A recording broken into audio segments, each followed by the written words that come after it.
I'll wait until you're done unwrapping the chocolate because you decided to do that as we were going live. But I unwrapped it when you went, so our microphone was off. Hi, Dana. Hi, Mel. Hi, Vicky. Hi, Anna. Hi, Jason. Good to see everybody. This is Monday. It is 8 o'clock. And if it's Monday at 8 o'clock, it's snack time for Tanya as she reaches for the Cadbury dark chocolate that was under my monitor stand at this point.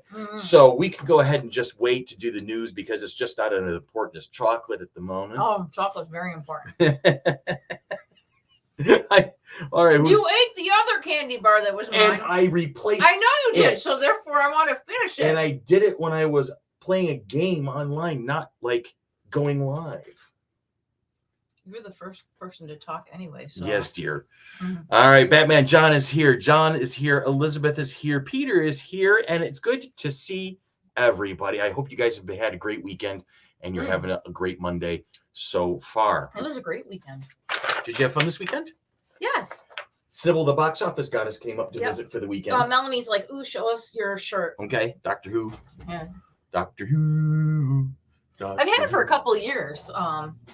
Randy went to... Here's my shirt. See, it's nice and blue. Randy went and handed me this shirt, but it was an extra large. Mm-hmm. That one wasn't mine. I'm like, that one's yours. Not. I found mine in my drawer.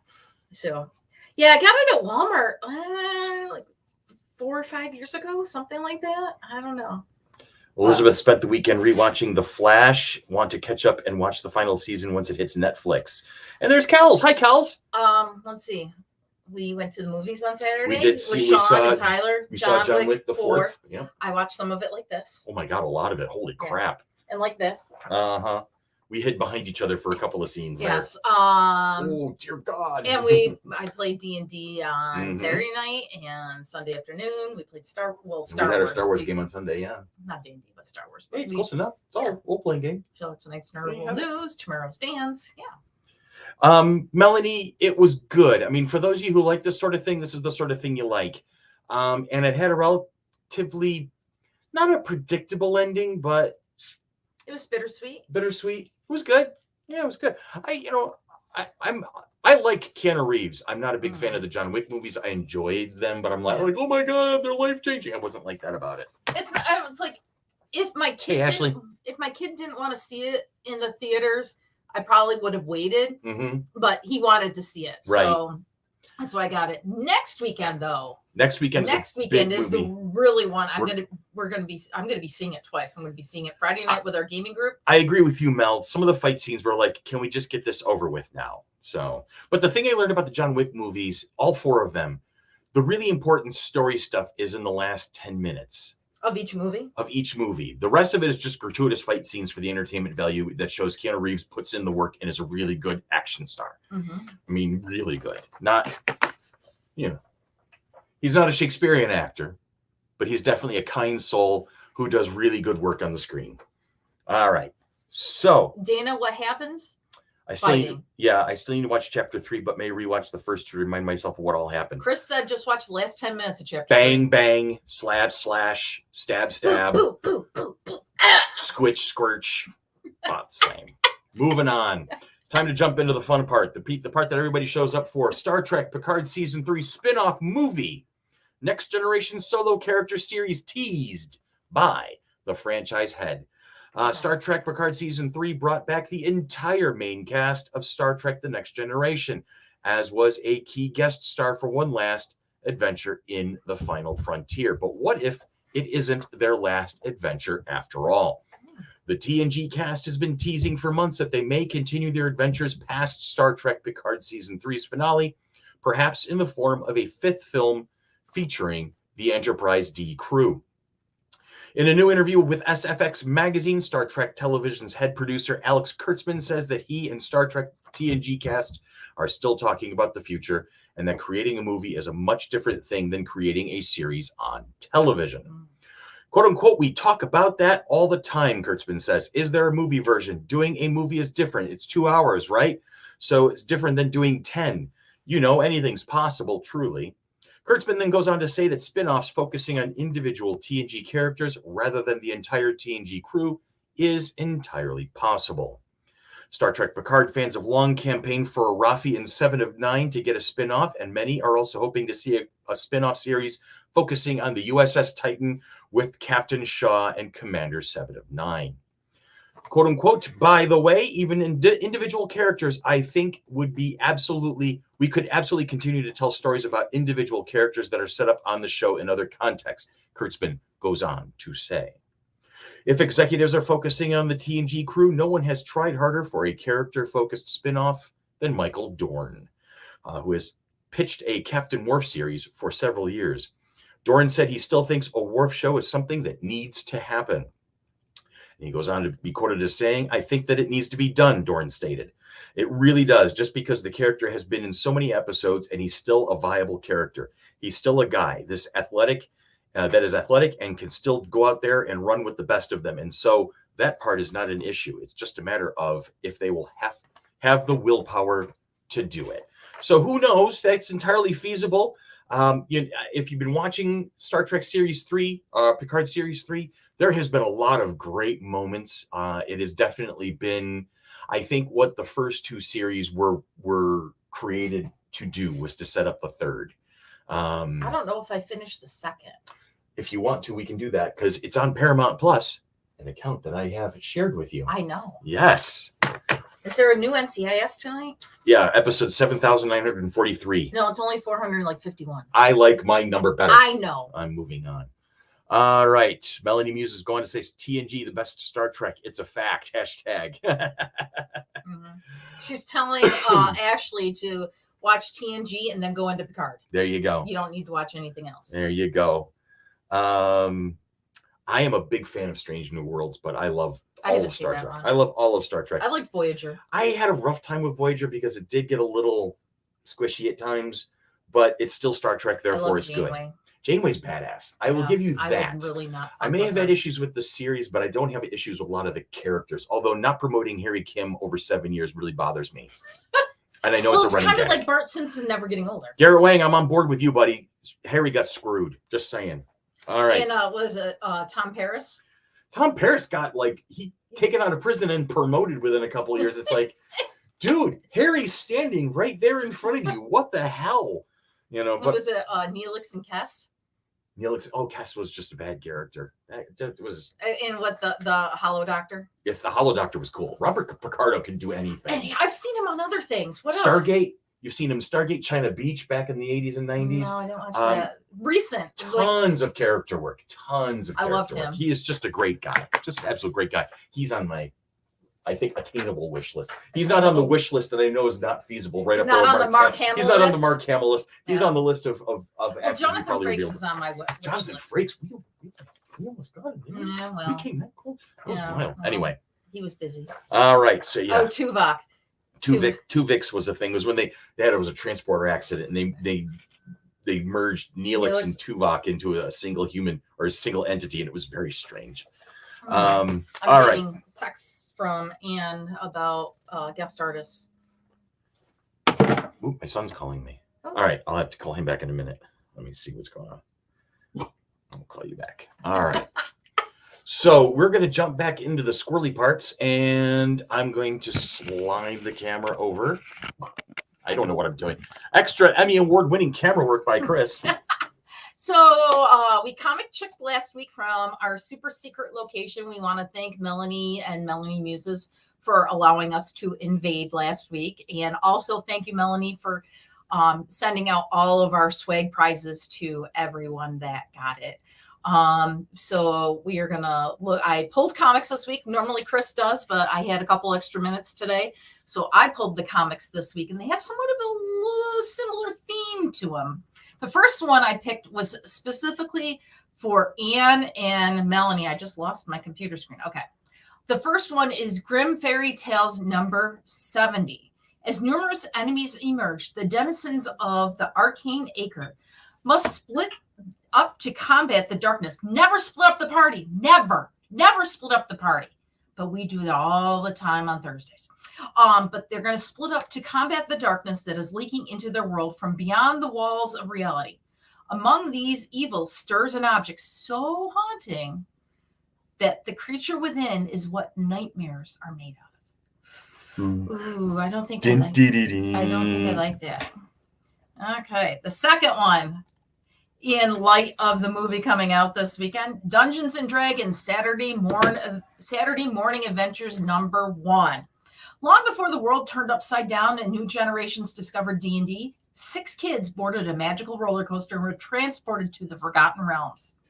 That was a cheesy cartoon, but I loved it. I loved it. I watched it every Saturday. It was badass. Noble Ranger Hank, intrepid acrobat Diana, quiet thief Sheila, impulsive barbarian Bobby, fearful cavalier Eric. Eric.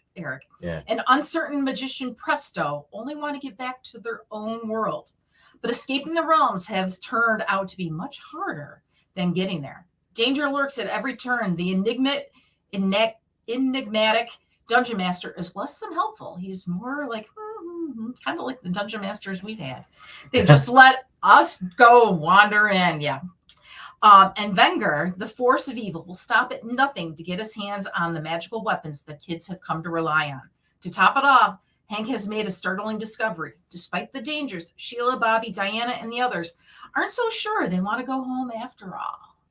I'd want to go home because, indoor plumbing. You can work around that. You get a decanter of endless water and a crafty gnome. You've got indoor plumbing settled for like ever. Okay. Seriously. And the last one is Songs for the Dead Afterlife #1. This still had like a D&D type. It has a pretty badass cover. Theme to it. So it was all like D&D type this weekend. Bethany is a necromancer and a hero. Along with her companions, Elisar and Jonas. I think I found a new character name, Elisar. Elisar is the Elissar. Yep, that's the name that, Ele was the name that Aragorn took on as his kingly name. He was King Elisar. Oh, she finally found the rumored covenant. Her perilous journey has brought her to the last bastion of the necromancers, but resurging prejudices have left them in shambles. Can Bethany unite them in the face of escalating tensions, or will the coming war shatter all of her dreams for a peaceful future? I want this one. I want the Saturday morning cartoons, D&D type thing. Mm-hmm. And I think I want the Zeniscope one. Zeniscope? The Grimm Fairy Tales Grimm Fairy Tales? From Zeniscope. Both Melanie and Ann are big Zeniscope fans. I've never heard of Zeniscope. Yeah, the last couple weeks I really haven't been looking at like Marvel and DC comics. We've been going more towards the indie type publishers. Yeah, I like supporting them. I think it's fantastic. And I apologize for my piss poor camera work. I'm definitely not getting an Emmy for that, but there you have it. Ashley has always wanted to play D&D, but it seems like a lot to keep track of. It may feel like that. The learning curve can be a little dramatic at first, but 5th edition of the current mainstream edition of D&D has some flaws for veteran gamers, but I like it because it's very approachable, accessible, and it has a certain level of elegance for new players. And I think that's what's led to its success so much. Ashley, if you're ever interested, Tanya and I will pop up on like Facebook Messenger with you, a video chat, and we'll talk you through how to set up a character. And what time zone are you in? Ashley, I think I believe you're in Eastern, if I'm not mistaken. If she's in Eastern, we definitely can. We can probably hook her up and help her out, at least get her foot in the water. There's a lot of magic math rocks. They're clicky, clacky, shiny things. And then eventually you gather so many math rocks that you spend $60 on gemstone sets. And I may not have done it just once. I may have done it. I got a gemstone set for my birthday. So I got an amethyst set. They're really pretty. Actually, I got this set as a Christmas present for one of my players I was DMing for. So. And I'll show those. Ooh, those are pretty. Isn't they pretty? They're like elven. Yeah, they're a little icy crystal kind of a thing. But I think I have something like I have 48 different dice sets at the moment. I know that's barely a fraction compared to you. Yeah, I don't know. Yeah. I have like 4 or 5 sets in my Ashley is currently in Central, which is only an hour off. So we'd be able to make something. Yeah. We could be able to work something out on a weekend or something. I think I have 4 or 5 sets in my travel bag that you got me from Jennifer Bazette. I did do that. Yes. But I've gotten rid of sets of dice. Could you believe it? Well, we have an anecdote that we'll share with you someday about one of her sets of dice. Actually, I think they know. They know the $1,000 dice sets? Yes. Story? That's amazing. We did tell it on here, and I think I told it on Jason's right. 48 for Tanya is a warm-up. Maybe on Thursday I will count all the sets of dice I have. Does that include like the D6s? Yeah. Okay. It's a set. Okay. All right, friends, we're going to jump back into the fun part of the show, the actual news, that which you already come for. And boom, there we go. Joker 2 set photos may confirm another major Batman villain. Joker, Folie à Dieu, is currently in production with Joaquin Phoenix returning as Arthur Fleck, and Todd Phillips is back as the sequel's director. The film is also set to feature Lady Gaga as Harley Quinn, but she might not be the only fan favorite DC character joining the production. New set photos were released over the weekend featuring Gaga, but a closer look at some of the images points to the potential inclusion of Harvey Dent, the district attorney who eventually turns into the ruthless killer Two-Face. The character has been played by some big stars in the past, including Billy D. Williams, Tommy Lee Jones, and Aaron Eckhart. It's currently unclear if we'll actually be seeing a Dent Two-Face in Joker 2, but based on protest signs featured in the photos, there is a good chance another actor is about to play the notorious villain. Photos from the set feature protest signs of Free Joker, Joker for Mayor, Joker for President, and other pro-Joker messages, in addition to a sign that reads, Harvey Dent is the clown. Photos from the same set also showed Gaga's Harley Quinn walking in and out of what appears to be Gotham City Courthouse, wearing a red, black, and white outfit. The look is reminiscent of the character's classic Harley Quinn costume, which has been a staple of the Harley Quinn since her debut in Batman, the animated series, back in 1992. Joker, Folie à Dieu, will hit theaters October 4th of 2024.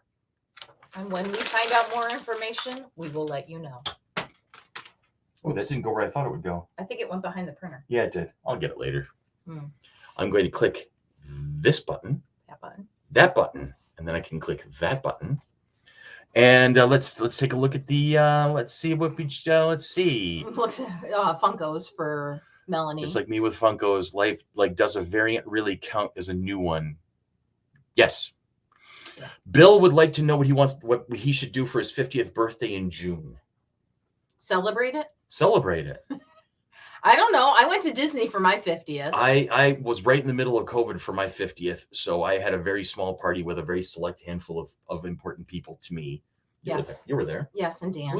Yeah, Dan was there. Scott was there. Todd, my mom and dad, and my kids. Yeah. So that was a good night for me. I dug it. We brought you a little key lime pie or a little cupcake pie. Did. Yeah, that was sweet. I like that one. That was wild. Michael Koski. Michael Koski's here. We love the Michael Koski. All right, so let's see what we got. June, a 50th birthday in June. I would say, you know what, Bill, you're under no obligation to roll through with this idea, but I'd travel, if I were you, I would travel out to Las Vegas and maybe hit the Bunny Ranch for the evening. But that's me. Yes, Vicky, I am truly over 50. I turned 50 last year, so I am 51. I am 52. 52. I'm going to be 53 in September. I'm going to be in my prime. Indivisible, baby. So I'm so terrible at that. That's awful. I know what people are waiting for. I know what people are waiting for. She has been so good tonight. Nobody gives a rat's ass about me or the news. They just want to see the dog. There's a puppy. Somebody got a bath last week. She's excited. She's floofy. There you go. Puppy! Hi. Oh, thank you. Yes, thank you. It's not a complete Nerd World News without a Juno sighting. She is so cute. Look at her. She's just being so patient. Whiny. She's so patient right now because she's getting her lovin's and her attentions. Like earlier, she was getting belly scritches, but then I had her red Kong ball, and she's like, she went nuts. I don't know what I want. All right. There's going to be a fundraiser this summer for FC3, and the highest 10 bidders all get to have an hour Of and Juno time? an hour of Juno time to take her for a walk on the same day, preferably, so I can get some sleep. Just saying. And she's only going to take a 5-minute nap. Yeah, she's gonna take a 5-minute nap and then be ready to go for another 10 miles. Uh-huh. Anyway, that's my dog, and that's the news. And as Dennis Leary would say, oh, not Dennis Leary, Excuse me. Dennis Miller. That's the news, and we are out of here. You guys have a great week. Have a safe week. We will talk to you again next week. And just keep in mind, no new guest announcement at the moment, but they're coming as soon as the contract gets signed. We do have a 5th one on the way. So we just wanted to let you know to keep your eyes open for that coming up in the very near future. We love you guys. Hope you guys have a great week. We'll see you soon.